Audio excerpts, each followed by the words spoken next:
el gozo y la paz son nuestra actitud hacia Dios. Ya nos hemos anotado eso, ¿verdad? Pero si lo quieren anotar una vez más, lo vimos la semana, estas últimas semanas los hemos estado viendo. El amor, el gozo y la paz son nuestra actitud hacia Dios. La paciencia, la benignidad y la bondad es respecto a nuestras relaciones sociales, aquellos que nos rodean, aquellos con los que nosotros nos rodeamos. Eso es el amor, la paciencia, la benignidad y la bondad. Para los que nos rodean, relaciones sociales. Esa es una relación social. La fe, la mansedumbre y la templanza son los principios de mi conducta cristiana. Son principios de conducta. O sea, tenemos nosotros que tener eso en mente, en nuestro corazón.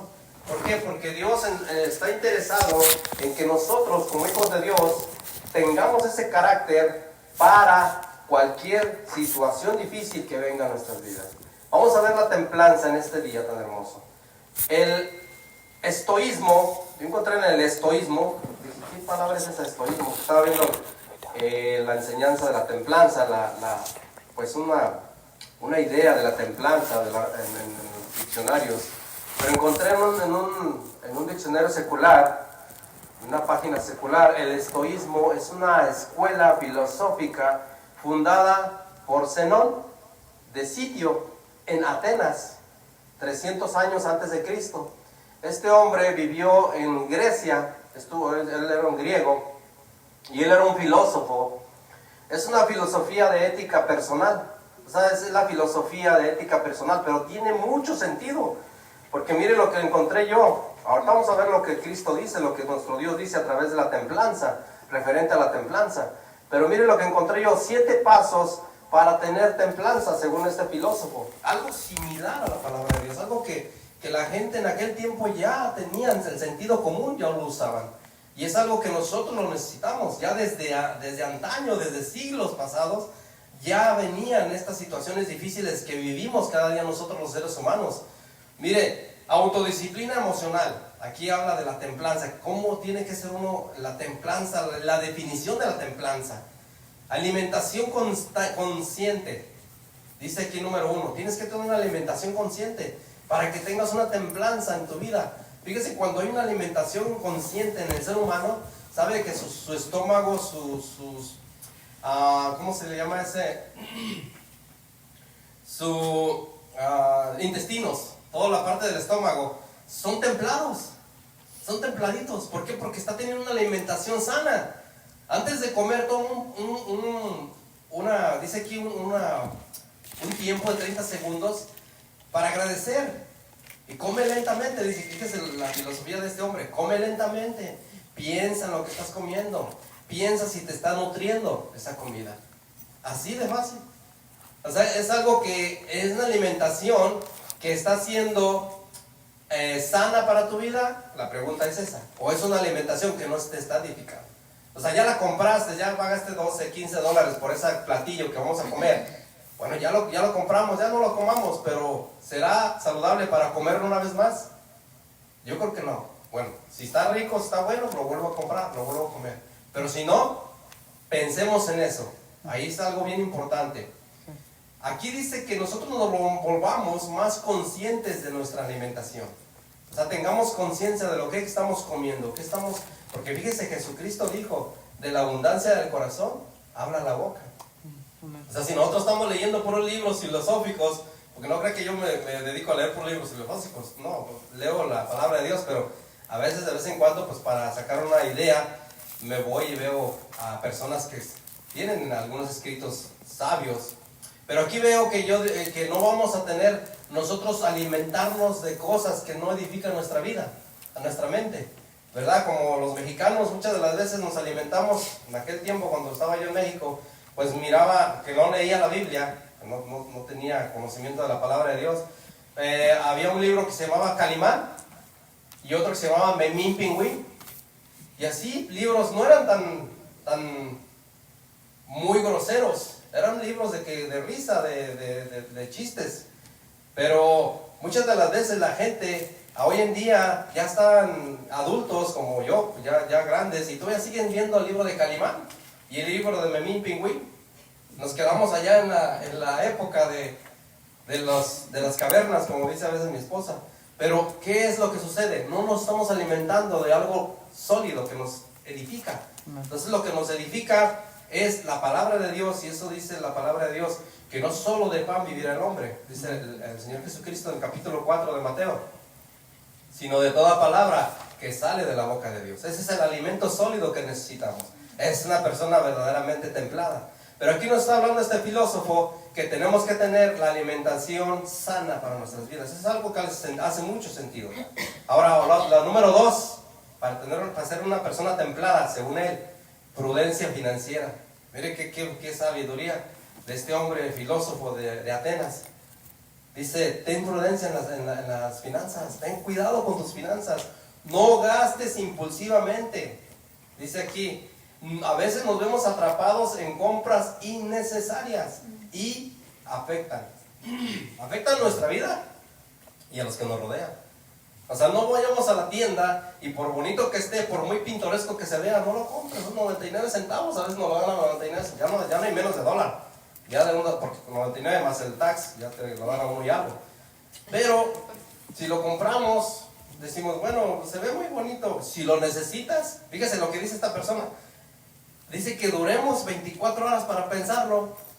Aquí en el tiempo de la Grecia, yo creo que las tiendas estaban, no sé cómo estarían las tiendas allá, que dice el filósofo, piénsalo 24 horas para ver si te sirve esa cosa o no te sirve. Está pensando algo sencillito, pero a veces que es un carro, a veces una casa, a veces una propiedad, a veces algo que es de más valor. Ahí tenemos que no solamente 24 horas, hay que pensarlo más de 24 horas. Entonces dice, no gastes impulsivamente. Dice que en compras innecesarias te pueden afectar. Piensa, dice aquí, piénsalo muy bien. Entonces aquí cuando habla eso de la administración, nuestro Señor Jesucristo nos enseña a administrar. ¿Qué dice el Señor Jesucristo? ¿Quién de aquel hombre que quiere construir una torre no se sienta primero y se pone a ver si la completa para edificarla? Porque si no la completa va a quedar avergonzado, ¿verdad? El Señor Jesucristo nos da también esas ideas muy buenas, saludables, para que nosotros seamos unas personas templadas. Y dice aquí la palabra de Dios, bueno, dice aquí el filósofo, que también en el número 3, autodisciplina en tu trabajo y en tus metas. No trabajes en exceso. Toma descansos. Mire, y ahora con 50 años que Dios pronto me permite cumplir, ya falta menos. Le digo a mi esposa, tengo 40 y tantos, pero ya falta menos. A los 50, ya no es lo mismo. Ya yo me voy, me siento un ratito y me pongo ahí un ratito a reflexionar. Ya no es lo mismo de cuando tenía 18 o 20 años. Así es. Entonces, con más ganas nosotros tenemos que pensar. Es para todos, para todo el género humano. Pero nosotros tenemos que trabajar, pero también tomar descansos. Leer la palabra, estar relajados en la presencia de Dios. ¿Para qué? Para que podamos rendirle a nuestros seres queridos. Para que podamos durarle a nuestros seres queridos. Porque nuestros seres queridos pues se van a quedar ahí y van a decir, bueno, pues te fuiste porque eras bien afanado. Te fuiste bien pronto. Y no te hubieras ido. Y ahí va a estar el lloradero el día que estemos ahí. Pero no, Dios quiere que nosotros nos cuidemos. Esa es una persona templada. Es una persona que piensa y que no solamente piensa en sí misma, sino piensa en aquellos que la rodean, aquellos que un día ella va a dejar, ¿verdad? Entonces es algo que es un buen consejo para nosotros. En el número 4 es autocontrol en las relaciones emocionales. O sea, no te dejes llevar porque si te dijeron una cosa, dice el escritor, el filósofo, que nosotros tengamos templanza en nuestra mente, templadita la mente, no te emociones de más. Si te dieron una noticia y te pidieron una sugerencia o te pidieron un favor, pensar las cosas. Dice, bueno, déjeme verlo, déjeme analizarlo, déjeme pensarlo. No va a pasar nada. Si la persona ve que tú no pudiste, va a encontrar a alguien más que le va a ayudar. Pero si nosotros en ese momento podemos hacerlo, adelante. Pero si no podemos, tenemos que tener mucho cuidado en esas decisiones, ¿verdad? Tiene que ver con las emociones. La número 5, moderación en el placer. No te vuelvas esclavo de tus deseos. No solamente del sexo, está hablando del sexo también. No te vuelvas esclavo, dice. No seas esclavo de tus deseos, sino ten moderación. ten cuidado, templanza, tienes que ser templado ahí. No solamente en eso, sino también ten cuidado en la comida que comes, en las compras que haces, no tengas impulsos repentinos. Esos son buenos consejos. La número 6, practica la gratitud. Seamos agradecidos. Este hombre no sé a quién le agradecía, yo creo a Zeus o a todos los dioses que él tenía, pero nosotros le hay que agradecerle a Dios. Amén. Seamos agradecidos.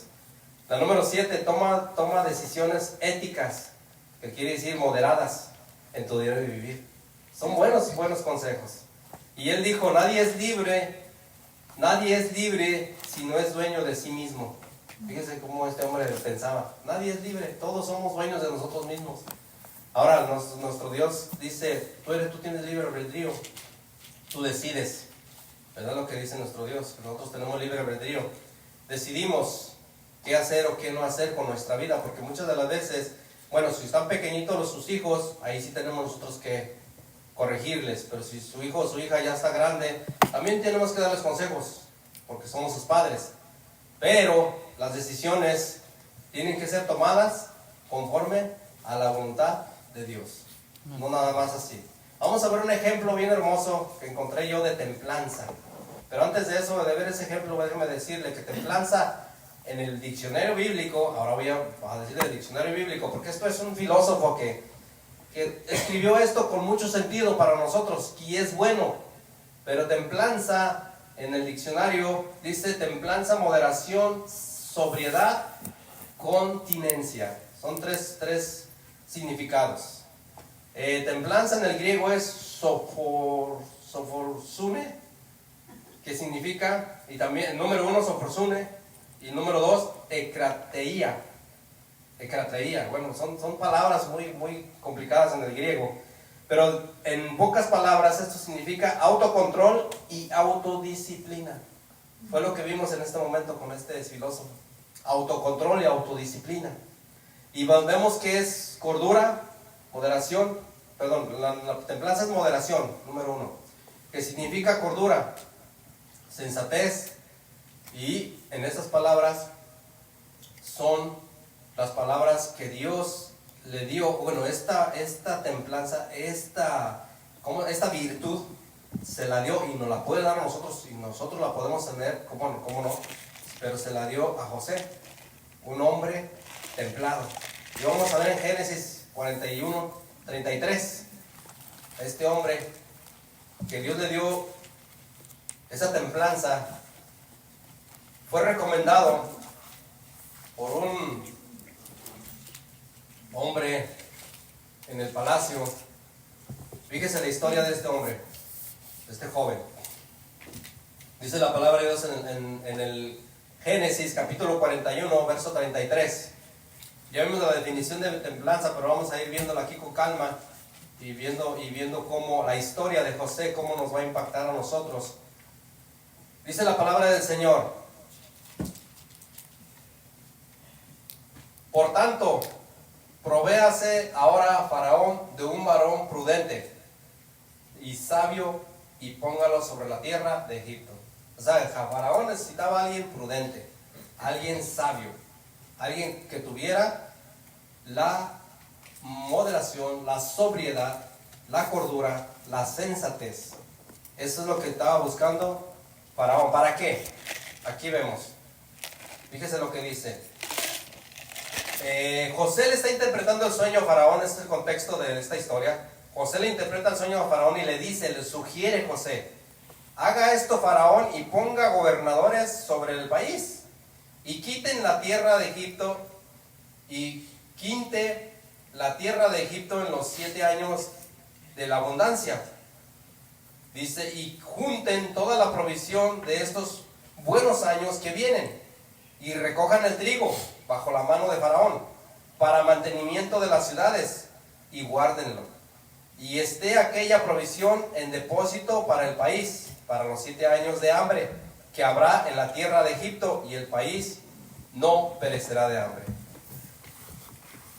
El Faraón tuvo 2 sueños. Usted conoce la historia, pero está la historia completa para que la lea y la disfrute en el capítulo 38 del 39, perdón, en adelante, 39 hasta el 50, del capítulo de Génesis, está la historia de José y sus hermanos, Jacob y sus hijos, y José. Pero aquí vemos que la historia nos cuenta que este muchacho, José, él le interpreta dos sueños, uno al copero y uno al panadero, ¿verdad? Que estaban en la cárcel, los metieron por algunas felonías que hicieron. Y le dijo al panadero que en 3 días, tu sueño dice que en 3 días te van a mochar la cabeza. Y el panadero se enojó. Usted ve la historia ahí. Se enojó. Y al copero le dijo, tú vas a salir libre y vas a volver a darle la copa a Faraón. Al parecer lo metieron en calumnia al copero. Al parecer, la historia no lo dice, pero al parecer este hombre lo culparon de que había metido cosas ilícitas en la copa del rey, queriéndolo envenenar, pero no fue así. Es una de las traducciones que se le dan a este evento. Entonces José le dice al copero, cuando salgas acuérdate de mí. ¿Y qué cree? Que se le olvidó al copero. Se le olvidó y pasaron los años, pasaron los meses, y resulta que Faraón tiene 2 sueños, uno de las vacas flacas y uno de las vacas gordas. Y resulta que el copero dice, ay, ahora me acuerdo. Bueno, a lo mejor esa expresión ni se da, pero más o menos imagínese usted cómo hizo la expresión. Híjole, ahora me acuerdo. Parecía mexicano el copero, pero no era mexicano. Ahora me acuerdo, dice, que este muchacho José le interpretó el sueño a mi compañero el panadero y a mí me lo interpretó y se miraba bien sincero el muchacho, se miraba bien, pues bien buena onda. O no dice así la Biblia, pero imagínense. Entonces va y con Faraón le dice, hay un joven en la cárcel que interpretó mi sueño, porque Faraón no hallaba ni cómo, porque lo turbaban esos sueños, lo tenían bien dañado Faraón. Psicológicamente él no podía dormir, no podía descansar, porque no lo dejaban descansar esos sueños. Entonces van por José a la cárcel, pero antes de llevarlo a Faraón lo visten bien, lo rasuran, lo hacen bien vestido, y llega a la presencia de Faraón y le dice, Señor, yo no voy a interpretar tus sueños, es Dios quien lo va a hacer, y Él te tiene un mensaje para ti. Y le empieza a dar el sueño, y le empieza a dar, y ahí está. Mire lo que dice: haga esto, Faraón. Dice, provéase ahora Faraón de un varón prudente, dice. O sea, ya después de que le dice las 7 vacas flacas es pura hambruna. Va a haber mucha hambre en Egipto. Las 7 vacas gordas es pura abundancia. Y le dice, busca un varón prudente y sabio. Ahora ve el versículo 37. El asunto pareció bien a Faraón y a sus siervos, y dijo Faraón a sus siervos, ¿acaso hallaremos a otro hombre como este en quien esté el Espíritu de Dios? Mire qué declaración de Faraón, qué bendición cuando nosotros un día, o a lo mejor ya lo dicen por ahí a nuestras espaldas, ¿conoces al hermano? ¿Conoces a la hermana? Esos sí son hombres de Dios, son mujeres de Dios, buscan del Señor, son transparentes, son templados, tienen la templanza en sus vidas. Este hombre tenía la templanza en su vida. Mire, él tenía el amor porque fue instruido por su padre en amor. Su padre siempre lo abrazaba, su padre siempre lo acariciaba, su padre siempre tenía cuidado de él. Eso experimentó José y eso dio José. No por nada Jacob, se dedicó el tiempo a él, porque él sabía que algo había allí, no sé. Dice la palabra de Dios que Jacob meditaba esas cosas en su corazón. Tuvo el gozo, estoy hablando de los frutos del Espíritu, tuvo el gozo, siempre estuvo contento, siempre fue contento a llevarle lonche a sus hermanos. Le llevaba su comidita a sus hermanos, sus quesos, su leche, sus panes, sus tacos de birria, o de lo que, porque ya ve que ellos cocinaban los chivos y los borregos bien ricos, me imagino que los preparaban muy rico. Llévale esos tacos de birria a tus hermanos, o tortas de birria. Y también tenía tanta paz, reflejaba la paz, no solamente en la cárcel, sino cuando sus hermanos no lo querían, él reflejaba paz. Reflejó la paciencia al interpretar los sueños del copero y del panadero en la cárcel. Y al al estar con Faraón también. La benignidad, fue benigno con Faraón y con su casa. Con toda su casa de Faraón, él se portó benignamente. La bondad con los necesitados, no solamente de Egipto, sino de los alrededores. En ese tiempo, toda la gente iban, y me imagino que llegaba gente que no tenía la manera de agarrar comida, pero él fue bondadoso. Él les daba, les decía, denles, aquí hay de sobra, aquí hay mucho. La fe, al esperar en Dios para ver a su padre, él practicó la fe, él tuvo esa fe al final, hasta el final de sus días. La mansedumbre, mostró mansedumbre en la casa de Potifar. Él fue bien obediente con Potifar, él fue manso y humilde con Potifar. La templanza, ¿cómo mostró la templanza? Al no acostarse con la esposa de Potifar. Usted ve la historia y toda la historia completa de José, y cómo Dios de una manera tan hermosa lo usó como un instrumento.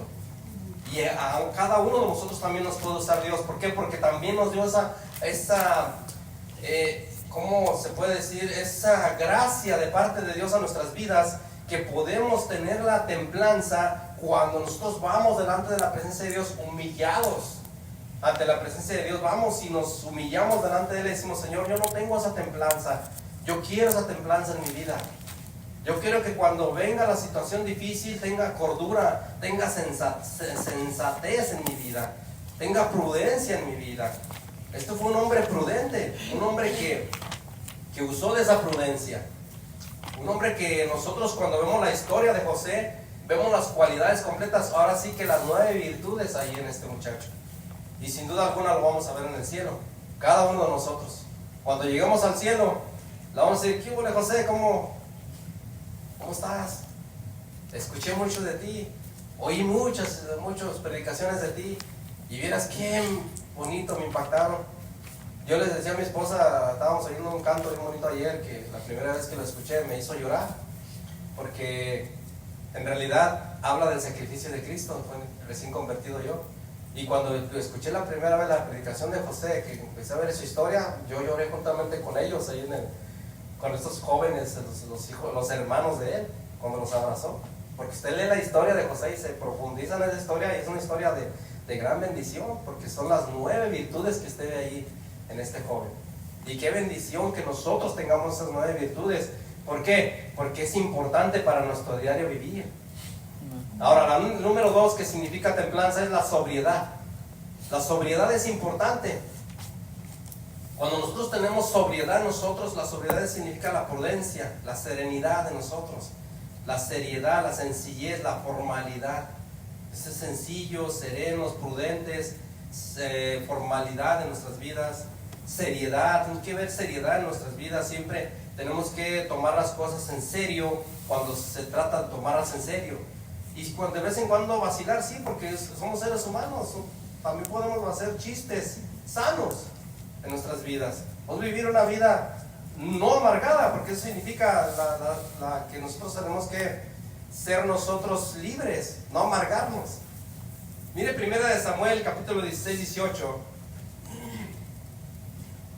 Nos habla de un hombre no solamente sensato, pero también nos habla de un joven que tuvo prudencia, serenidad, sencillez y formalidad en su vida. Primera de Samuel 16-18. Primera de Samuel 16-18 nos habla y nos dice: entonces uno de los criados respondió diciendo: he aquí, yo he visto un hijo de Isaí de Belén, que sabe tocar y es valiente. O sea, sabe tocar, es valiente y vigoroso, y hombre de guerra, prudente en sus palabras. Ahí está, prudente y hermoso, y Jehová está con él. La prudencia es muy importante en nuestras vidas. Vea, ahorita vamos a seguir con David, pero vamos a ver Proverbios 19. No se mueva de ahí donde está David. Proverbios 10-19. Fíjese, hoy lo vimos en la mañana en la escuela dominical. Proverbios 10-19.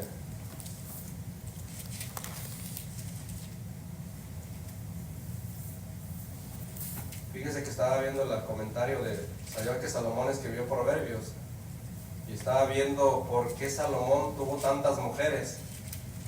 según él, los estudiosos dicen que según Salomón, dice que para alianza con las demás naciones, porque tuvo mujeres de diferentes naciones, de diferentes pueblos, y según él ese pretexto ponía Salomón.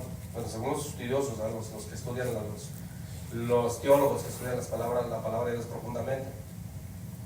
Pero también se le da la razón por la cual Dios permitió para que nosotros no lo hagamos como hijos de Dios. Esa advertencia, porque a Salomón no le fue nada bien al tener esas 1000 mujeres, 300 concubinas, no le fue nada bien. Vamos a ver aquí, dice el Proverbios 10:19, este hombre Salomón, a pesar de cómo estuvo viviendo él, escribió unas palabras ciertas. En las muchas palabras no falta pecado, mas el que refrena sus labios es prudente. Nosotros tenemos que tener mucho cuidado. Cuando nosotros estamos hablando, que nosotros, nuestras palabras, nuestra manera de hablar, de vivir, de ¿cómo se llama?, interactuar con los demás, sea con prudencia. Porque cuando nosotros somos prudentes, viene la serenidad a nuestras vidas, viene la paz a nuestras vidas, somos personas sencillas, nos hacemos personas sencillas, formales, ¿verdad? Es algo bien importante en nuestras vidas, la prudencia es importante. Ahora nosotros vemos que este muchacho, vamos a regresar a David, me voy a dar la cita que encontré de referente a la prudencia, pero vamos a regresar a David. Cuando David, dice aquí la palabra de Dios, uno de los criados, ahora está pasando algo bien, bien terrible con Saúl. Dice, para entender el contexto, vea el versículo 14 conmigo, 16:14. Y el espíritu de Jehová se apartó de Saúl, y le atormentaba un espíritu malo de parte de Jehová, Dios permitiendo que le atormentara ese espíritu. Y los criados de Saúl le dijeron: he aquí ahora un espíritu malo de parte de Dios te atormenta. Diga pues nuestro Señor a tus siervos que están delante de ti, que busquen a alguno que sepa tocar el arpa, para que cuando esté sobre ti el espíritu malo de parte de Dios, él toque con su mano y tengas alivio. Y mire lo que pasó. Saúl respondió a sus criados: buscadme pues ahora alguno que toque bien y traédmelo. Aquí hay algo bien importante. Muchas de las veces es necesario buscar, porque no en cualquier lado se encuentra una persona que toque bien, pero bien. Estamos hablando de un joven que está bien pulido, que está bien enseñado por Dios. Porque David estaba entregado a Dios, y este no era cualquier músico. Es un músico que todas las iglesias lo quisieron en su grupo de alabanza. Una persona con esa creatividad, con esa templanza en su vida, cualquiera anda buscando un joven de ella así. ¿Por qué? Porque este muchacho era un joven que tenía prudencia, que era vigoroso, un joven de guerra y hermoso. Y lo más importante, el versículo, ahí estoy leyendo el versículo 18, Dios estaba con él. Eso es lo más importante de todo. ¿Por qué era guapo David? Porque Dios estaba con él. ¿Por qué era vigoroso David? Porque Dios estaba con él. ¿Por qué David mató al oso y al león? Porque Dios estaba con él. ¿Por qué mató a Goliat? Porque Dios estaba con él. Ahora, ¿por qué nosotros tenemos victoria tras victoria en nuestras vidas? Porque Dios está con nosotros. Gloria a Dios, amén. Pero tenemos que ir aprendiendo cada día de lo que Dios nos está enseñando, para que siga estando con nosotros Dios y no nos deje nuestro Dios. Así como vimos la historia de José, tenemos nosotros que dejarnos llevar por lo que Dios quiere hacer en nosotros. Porque Dios cuando escogió a José, cuando miró a David, cuando Él los puso donde los puso, los usó como los usó, Él tenía planes grandes para sus vidas. Al final de sus días fueron de grande testimonio, y así es como nosotros lo podemos obtener en nuestras vidas. Al final de nuestros días vamos a ver, cuando nosotros nos moramos, vamos con el deseo de que pongan en nuestra lápida Busquen a Dios porque Él siempre me dio victorias grandes a mí. No dejen de buscarlo. Bueno, quisiéramos que así nos pusieran en la lápida, porque a mí me dio victorias tras victorias hasta el último día de mi vida. Allí estuvo conmigo. Y eso es lo que quiere Dios que nosotros tengamos. Vamos a ver a la otra parte importantísima, que no es nada. Ahora, la virtud de la templanza está completo. Las nueve virtudes, el carácter de Cristo se completa con la templanza, porque hasta la templanza, miren dónde nos está llevando: a ser moderados, a ser sobrios. Y también la última parte que habla de la templanza es a tener continencia. ¿Qué es la palabra continencia? Yo me puse a buscarla, dije, ¿qué será la palabra continencia? Porque templanza significa moderación, sobriedad, continencia. Forma parte de la virtud más general de la templanza. Eso es lo que es la continencia, forma parte de la virtud más general de la templanza. Consiste en la capacidad de dominar, controlar y orientar los impulsos de carácter sexual. Mire, yo estaba buscando en el diccionario bíblico que tenemos ahí en casa, y dice que consiste en la capacidad de dominar. O sea que sí podemos, y si podemos, el apóstol Pablo por eso se lo escribió a los Gálatas: si puedes dominarte, porque tú tienes ese carácter, porque Dios te lo ha dado. Ahora, que no lo quieras usar, eso es otra cosa. Que no lo queramos nosotros desarrollar en nuestras vidas, es otra cosa. Tenemos el control, lo podemos hacer. Esto significa que el carácter sexual significa concupiscencias de la carne. Yo lo saqué de un diccionario bíblico. Esto y sus consecuencias en la subjetividad psicosomática del hombre. ¿Ok? Una vez más: controla y orienta los impulsos de carácter sexual. También controla y orienta sus consecuencias en la subjetividad psicosomática del hombre. ¿Qué significa subjetividad? Significa interior. Yo dije, ¿qué significa eso? Yo tengo que buscarlo porque ni yo lo entiendo. Pero mire, significa interior del hombre, lo interior del ser humano, del hombre y de la mujer, lo interior del ser humano. Psicosomática significa de la mente, del interior de la mente. ¿Por qué? Porque esto es necesario que nosotros lo aprendamos, es necesario que nosotros lo vivamos, es necesario que nosotros lo vivamos, es necesario que nosotros lo practiquemos. ¿Por qué? Porque en Génesis 39, bueno, lo que vimos ahorita de José, cuando se le presenta la mujer de Potifar, ¿qué hizo José? ¿Cómo yo voy a fallarle a mi Dios? Primero dijo a mi Dios, y a Potifar no le voy a fallar. Salió corriendo desde cuando ella se le insinuó. Por eso le decía, José es completito, las 9 virtudes completitas, porque está está practicando la templanza ahí en ese momento. José dice, no, yo no voy a fallarle a mi Dios, y tampoco le voy a fallar a Potifar. Es que ese hombre, todo me... Vaya conmigo, vamos ahí en Génesis, para que vean las palabras de José, no se lo estoy inventando yo.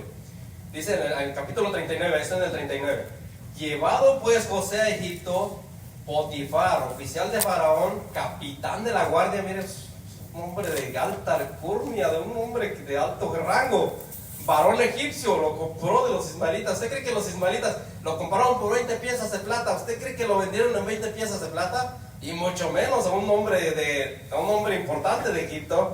No, me imagino que lo vendieron a no sé cuántas veces más lo vendieron, porque este hombre lo miró y dijo, no, pues tiene...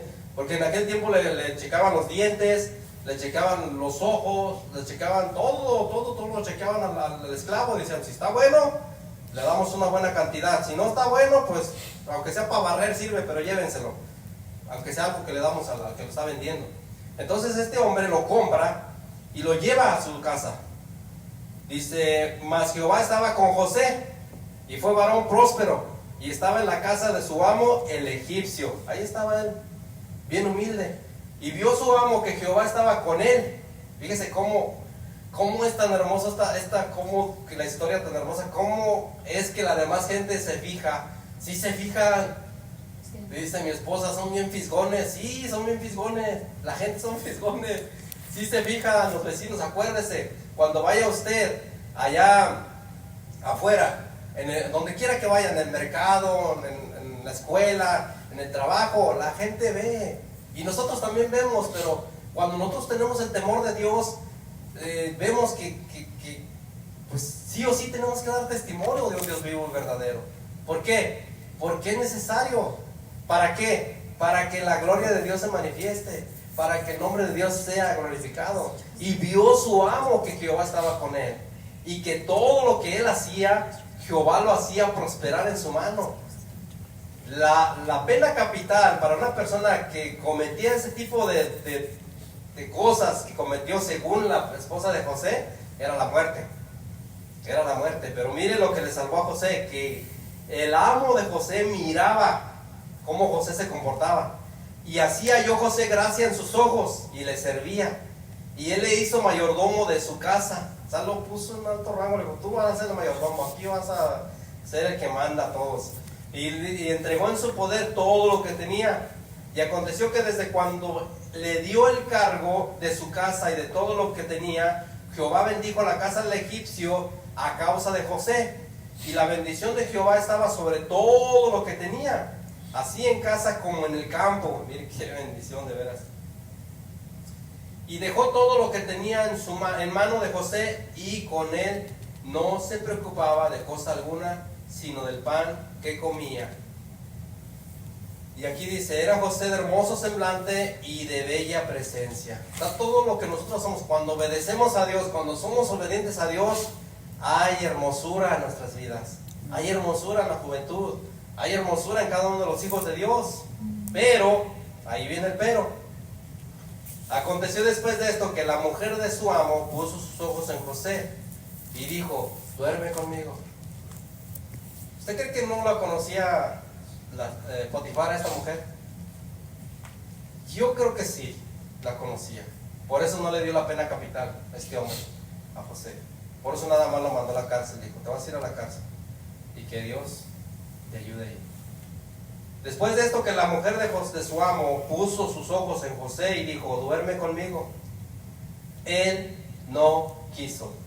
O sea que no le estuvo coqueteando al pecado como Eva en el Edén. No. Él no estuvo platicando con el enemigo. No. Jovencita, no platiques con el enemigo. No le hagas conversación. No le sigas el juego. No. Simple y sencillamente, no.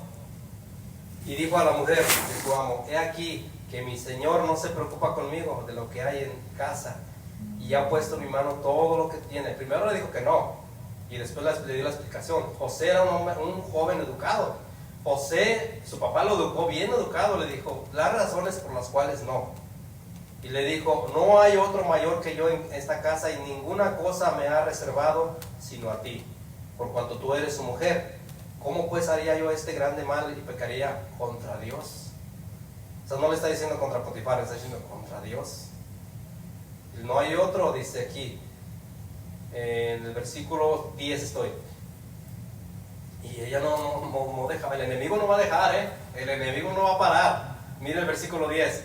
Hablando ella a José cada día y no escuchándola, o sea, cada día insistiéndole, y él no la escuchaba. Un hombre templado, bien templado, no lo podía mover nadie ni nada, no escuchándola él para acostarse al lado de ella, para estar con ella. Aconteció que entró en el día en casa, que entró él un día en casa para hacer su oficio, y no había nadie de los de casa allí. Ella lo asió por su ropa, diciendo, duerme conmigo, insistiendo la mujer. Entonces él dejó su ropa en las manos de ella y huyó y salió. Cuando vio ella que le había dejado su ropa en sus manos y había huido fuera, llamó a los de casa y les habló diciendo, mirad, nos ha traído un hebreo para que hiciese burla de nosotros. Y vino él a mí para dormir conmigo, y yo di grandes voces.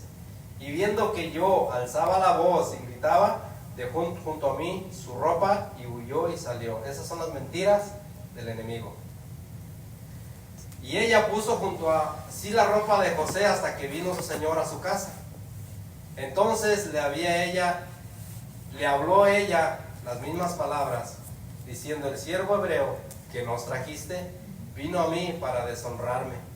Y cuando yo alcé mi voz y grité, él dejó su ropa junto a mí y huyó fuera. Y sucedió que cuando oyó el amo de José las palabras de su mujer, que su mujer le hablaba, diciendo: así me ha tratado tu siervo, se encendió en furor. Se enojó. Tomó su amo a José y lo puso en la cárcel, donde estaban los presos del rey, y estuvo allí en la cárcel. Ahora allí ejecutaban a los presos. Pero Dios tan bueno, porque este hombre lo mandó a la cárcel porque simple y sencillamente, como le digo, según los historiadores, merecía la muerte. Pero este hombre lo envió a la cárcel porque él tenía más o menos una idea de cómo era su mujer. Tenía una idea de que no, esta ya la vi de reojo. Ya la vi. Entonces, él lo manda a la cárcel, pero mire lo que dice: pero Jehová estaba con José y le extendió su misericordia. O sea que no nos va a dejar su misericordia de Dios si decimos no al pecado. No nos va a soltar la misericordia de Dios. No nos va a dejar nomás a la deriva, decir: no, pues ya dijiste que no, pues vaya, ándate, pues como quieran, dijiste que no, y para la otra vuelves a decir que no. No, la misericordia de Dios va a prevalecer en nuestras vidas. Y le dio gracia en los ojos del jefe de la cárcel. Y José, el jefe de la cárcel, entregó en mano de José el cuidado de todos los presos que había en aquella prisión. La gracia de Dios en José, la gracia de Dios en él. Y dice aquí, todo lo que él hacía, todo lo que hacían allí, él lo hacía. No necesitaba entender el jefe de la cárcel, no necesitaba atender el jefe de la cárcel cosa alguna de las que estaban al cuidado de José. No necesitaba él atender nada porque José se dedicaba a eso. Y lo que él hacía, Jehová lo prosperaba. Siempre va a prosperar tu vida, Dios. Siempre va a prosperar cuando hay una templanza plena en cada uno de nosotros. Cuando nosotros nos desviamos de la voluntad de Dios, cuando nosotros nos desviamos de lo que Dios está pidiendo, lo que Dios está que nosotros seamos templados, vienen consecuencias graves. José es un ejemplo grande para nosotros, los casados y los jóvenes, porque el casado hoy en día, estaba escuchando yo una persona allá, un religioso en México, que estaba diciendo que el demonio del mediodía le llamaba eso, y dije, y eso yo me quedé, el demonio del mediodía, y me puse a investigar un poquito más de lo que estaba hablando. Pues resulta que el demonio del mediodía se le llama a la persona que cumple 50 años o más. Eso le llaman ellos el mediodía, 50 años o más. Que de 50 años o más se le presenta el demonio por medio de una mujer más jovencita, y empieza él a mirarla, ya un hombre ya con nietos, ya con hijos grandes, ya con un futuro, ya con su esposa, empieza a mirar a esa jovencita y empieza a irse con ella, y empieza a andar con ella, lo que le llaman los sugar daddies, algo así lo dije bien. Y empiezan a andar haciendo eso le llaman ellos el demonio del mediodía. Y hoy en día se está viendo muy de moda todo eso. Estamos en un mundo ya que todo eso es normal para el ser humano, ya todo lo ve normal. Entonces nosotros, como hijos de Dios, nos ha llamado Dios a ser como José, a ser templados, a tener esa templanza en nuestras vidas, para que se complete el fruto del Espíritu en nosotros. Porque el fruto del Espíritu es el amor, el gozo, la paz, la benignidad, la fe, la mansedumbre, la templanza. Todo tiene que ir conjugado. Todo tiene que ir, ¿para qué? Para que nosotros vivamos en el carácter de Cristo, que tengamos el carácter de Cristo en nuestras vidas. Ahora vamos a ver la última cita bíblica referente a este significado que se le da a la templanza, que es en Romanos capítulo 8. El apóstol Pablo le habla a los de la iglesia de Roma y les dice: tienen que tener en sus corazones, en sus vidas, tienen que estar muertos ustedes. ¿Un muerto qué hace? Nosotros fuimos a un velorio la semana pasada, de una hermana muy querida, que sí, la verdad sí, mostró su templanza, mostró los frutos del Espíritu esta hermana. Yo la tuve en mi clase en el Instituto Bíblico, estábamos dando clase en la iglesia de Senda de Restauración, y la tuve yo en mi clase esta hermana. Una mujer muy prudente. Bueno, se le miraban los frutos del Espíritu en su vida. Le dio cáncer terminal, murió hace 2 semanas, y estuvimos nosotros allí. Pero lo que yo voy es, cuando nosotros vemos, nos estamos, porque dice muertos al pecado, aquí el apóstol Pablo está diciendo muertos al pecado. Cuando está hablando Pablo de un muerto ya no siente nada. Un muerto ya no usted, no sé si usted ha ido a un velorio, pero el muerto ya está ahí, ya su alma ya pasó a mejor vida, pues con Cristo, si era cristiano. Pero en este caso vemos que Pablo está diciendo muertos al pecado. Tenemos que estar muertos al pecado.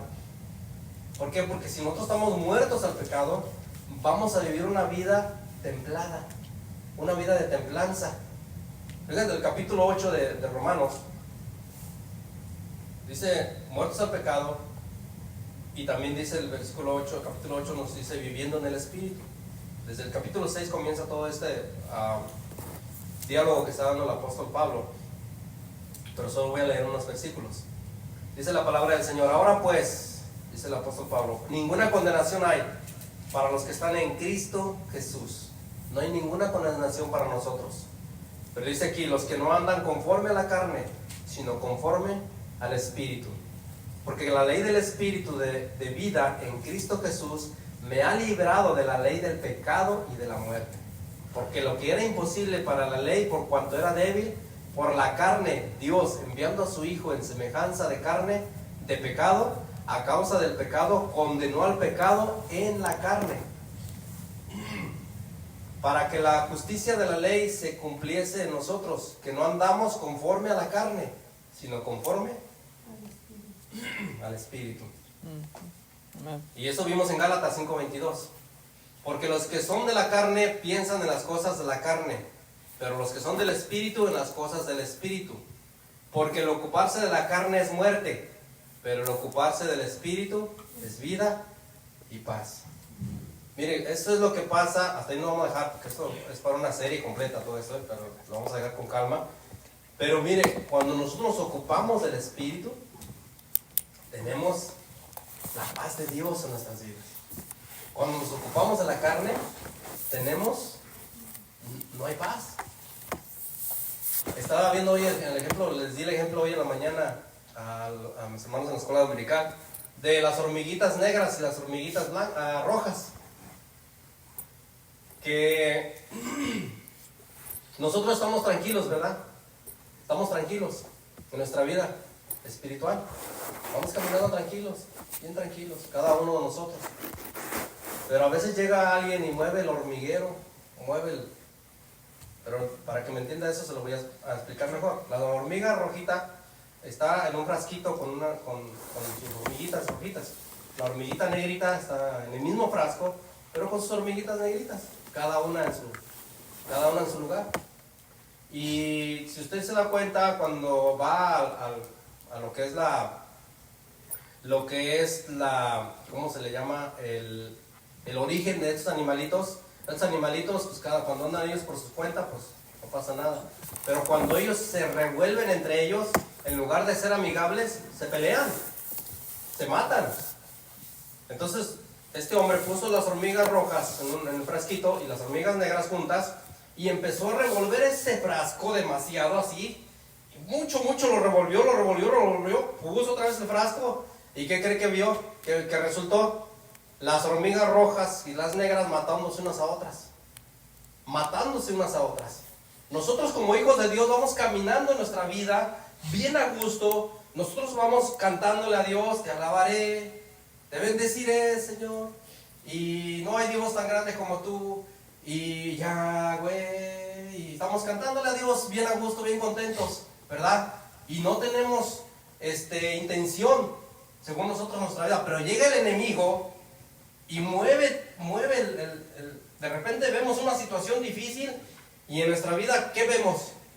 Como que si alguien nos hizo algo, como vemos el movedero ahí que hizo el enemigo, empezamos a sentir algo contra ese alguien. Y ya empiezan los pleitos. Muchas cosas que vienen a la vida del cristiano. Ahora, nosotros tenemos que darnos cuenta y saber identificar que si alguien, por ejemplo, mi hijo, yo ponía el ejemplo de mi hijo, o mi hija, o mi abuelita, me hizo algo, pensemos que algo fue lo que la movió a mi abuelita, la testerió, la zarandeó, algo le pasó a mi abuelita allí, y por eso reaccionó así. Entonces, ¿qué voy a hacer yo? ¿Pelearme con mi abuelita por lo que me dijo? Y si vamos a los extremos, me dio una cachetada a mi abuelita, no sé ni por qué me la dio, pero me la dio, porque les quitó su coraje, yo creo, conmigo. Pero yo voy a irme contra mi abuelita. Cuando nosotros identificamos esto, cuando nosotros nos damos cuenta que el enemigo está buscando la manera de quitarnos la paz, de quitarnos la templanza de nuestras vidas, ¿vamos a irnos contra mi abuelita? No. Yo voy a decirle, abuelita, yo sé que algo está pasando, yo te perdono y te pido perdón, pero vamos a orar por esta situación. A calmar la situación, ¿no? Tiene que haber una de las dos personas templada, o una de las tres, o una de las cuatro. Muchas veces ahí hasta se hace la revolución en mucha gente. Y es por eso que las guerras hoy en día están bien fuertes. Israel contra Siria, los rusos contra Estados Unidos, los chinos, japoneses. Todo el mundo peleándose porque el enemigo anda moviendo y moviendo y moviendo. Y todo el ser humano no queremos dejarnos de nadie. No, ¿cómo yo me voy a dejar? No, pues, ¿qué pasó? Pero ¿qué nos enseña nuestro Señor Jesucristo? Templanza. Sean templados. Vamos a orar. Señor, estamos delante de su presencia.